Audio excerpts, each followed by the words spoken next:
Alright, hello board gamers! Today I'm going to be talking about Pandante. It's a card game by Serlin Games. It plays 2 to 6 players. Playing time is 20 to 40 minutes. I found that to be true. I haven't timed the games, but they do play quickly. I couldn't imagine even at the highest player count the game taking longer than an hour.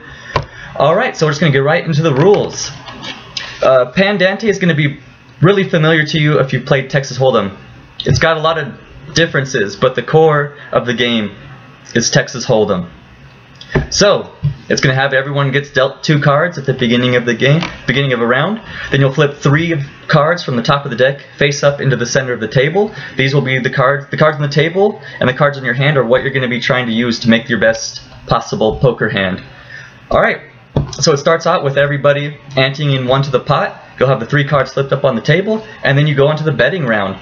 In the betting round, you'll place a bet on one of these spots. So this is the hand you're claiming to have, or you'll think you'll eventually be able to get as the game progresses.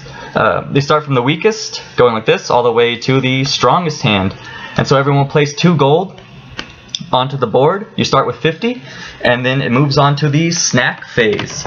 In the snacks phase, you get to basically draw a card from the top of the deck, and then discard a card from your hand face down so no one knows what you discarded. This allows you to improve your hand, and it gives you more incentive to stay in the game and not to fold as often as you would in normal poker.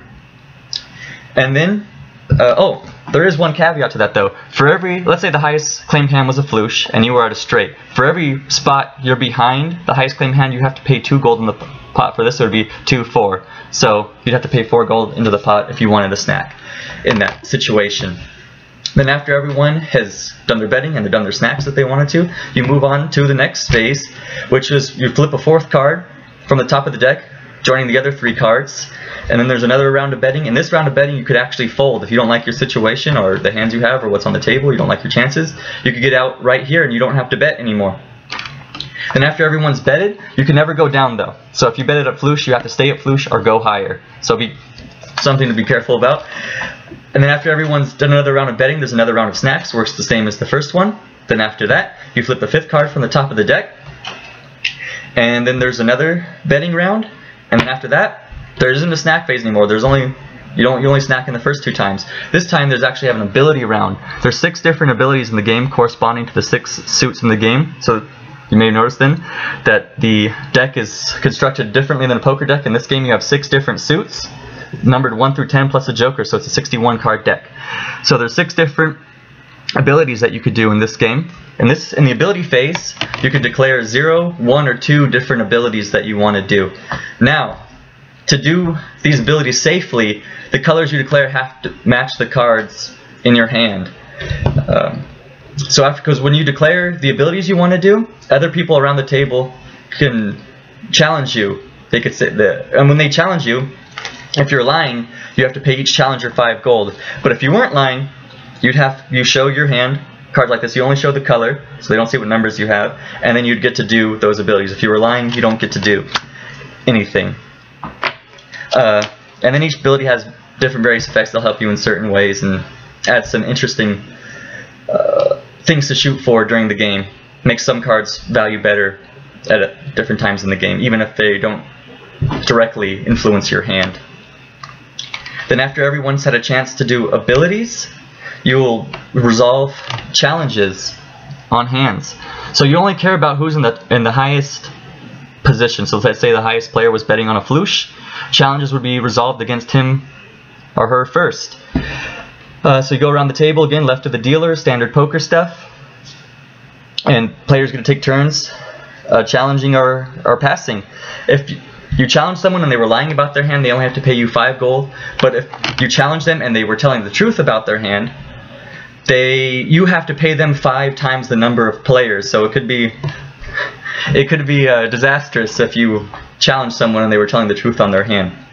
But the abilities and the hands you're going for play nicely into each other. So let's say you were going for that flush and there was 2 red cards face up on the table, and you had 2 red cards in your hand, so you actually do have your flush, and you used the red ability twice during the ability phase, and someone challenges you just because they want to see if you actually have your hand. You can actually lie about lying in this game, so you can say, okay, you got me, I don't have the 2 reds, and then you pay them the 5 gold, and then you move on to the resolve challenges against hands, this is going to make him possibly question whether you have the floosh or not, because you didn't reveal your 2 reds. Kind of a little bit of mind games going on there.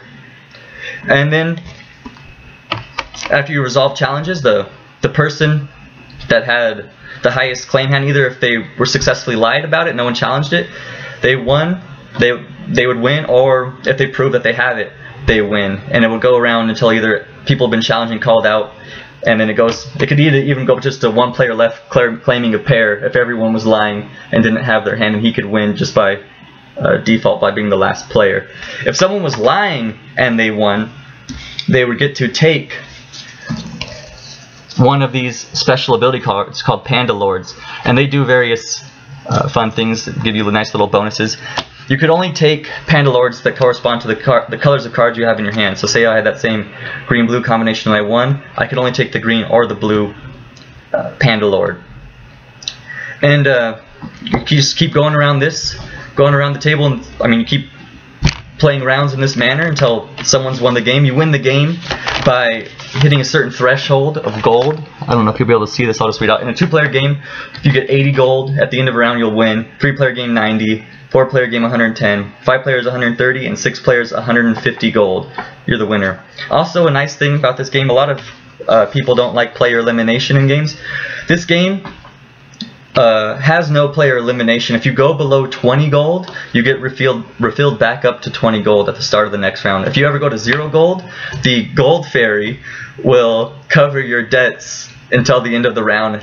But then you'll at the start of the next round, you'll refill up to 20, but you don't get to play in that hand. You have to spend a turn hanging out with the gold fairy to cover the debts that she paid for you.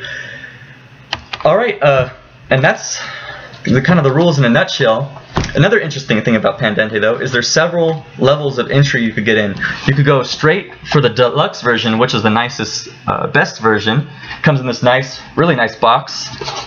Folds open like this. Has a place for the player boards, fancy poker chips, deck of cards, and player button. Everything's very nice. Player button's made of a nice plastic. Not sure what material it is, but it's got a nice feel to it. The deck of cards, the 6 player boards, 1 for each player. Then it comes with 60 of these white poker chips, 60 of the red, 30 of the black, and 30 of the blue. You don't actually use the blue in Pandante. This is just if you want to play normal poker with your Pandante sets. These poker chips are very nice. They have a nice weight and heft to them. People have thrown them around, tossed them around, slammed them down, and they hold together. I was worried about them breaking, but I haven't had that problem. They're also very fun to play with. They make a nice clanking noise when you fiddle with them. Just very nice all around. Also, of course, comes with the rule book, structure of play cards, very handy. Challenge cards, 1 for each player, and that is the deluxe version. They also have the standard version. This one just comes with a deck of cards, rule book, 6 player boards, a player button, but this one is cardboard, not as nice as the deluxe. It doesn't come with any poker chips, so this set's more for people if you already have your poker set, or if you just want to try Pandante at a lower entry point. This would be a good set for you, and then you could get some poker chips later. They also sell, or Serlin also sells the poker chips individual on his website, serlingames.com. You could go there and buy another set of poker chips. They also have the most economical version, the travel version. This comes with a deck of cards and then a set of cards that play as the betting boards, and this of course won't come with any poker chips or betting money. You're gonna have to come up with pennies or dice or something to fill that in. And those are the 3 different ways you could get into Pandante. So let's get into my thoughts of the game. I found this game works very well with the full range of players. I haven't played with 6, but I play with 2 through 5. I'm kind of partial to a 2-player game because I enjoy the 1 versus 1 competitive games, but I still really enjoyed it at higher number of players, which was surprising because I normally don't like games when they get up to 5 players and larger player pools. They get kind of chaotic and random, and people attacking people they have no reason to be attacking. I usually don't like large number of players, but in this game it really works. It also, I found it works with various play styles. My cousin that played it, he's more into Euros. He really enjoyed this game. He had a lot of fun with it, and it's one we play. His girlfriend, who's newer to games, also enjoyed it, was able to play it and have fun, and she was able to grasp the rules no problem. My wife, who's more into casual games, really enjoys this one. Then I'm more into, like I said, more into the competitive games, and I really enjoyed this game. I found it very fun. It plays smoothly, it doesn't bog down, the game moves at a brisk pace. It could help to have an orchestrator sometimes, like if people do get a little lost on what's going on and say, okay, it's your turn to bet, okay, you go, you bet, alright, it's your turn to snack. That sometimes could help depending on the group you're playing with, but it plays smoothly. It really works well. One of my favorite things, the most fascinating things about it for me though, is I'm finding ways to play better. Whenever I play Pandante, I'll look back on my plays like, oh, I could have done this play better. It's like, oh, after I did a move, it's like, oh, that was dumb. I shouldn't have done that, or I should have done this instead. It's fascinating to me that with a game like this that I'm able to improve on my play. I mean, most people might think it feels a little random, but there is a lot of skill to this game. I'm always finding ways to improve on a game basis. Maybe once I get a few dozen more games under my belts, I'll be past that stage and it'll take several games before I learn something new. But right now, I'm always finding something I could do better. It's really enjoyable for me because of that. And overall, just a great game. I'd recommend it to people who like card games, who like competitive games, who like casual games. It just works for a wide range of players, I feel. And also, one final note, one thing I learned early in the game is you do have to fold sometimes in this game. You don't have to fold as much as poker, but I kind of went in with the mentality of I'm just going to play every hand out with snacking, hope I pull the winning hand. If probability isn't on your side, sometimes you just got to go. Not near as much as poker, but that's one thing I learned early on is folding. Yeah, overall, really great game, one I really enjoyed. I hope you check it out if you like competitive games, card games, casual games, party games even. Alright, thanks for watching.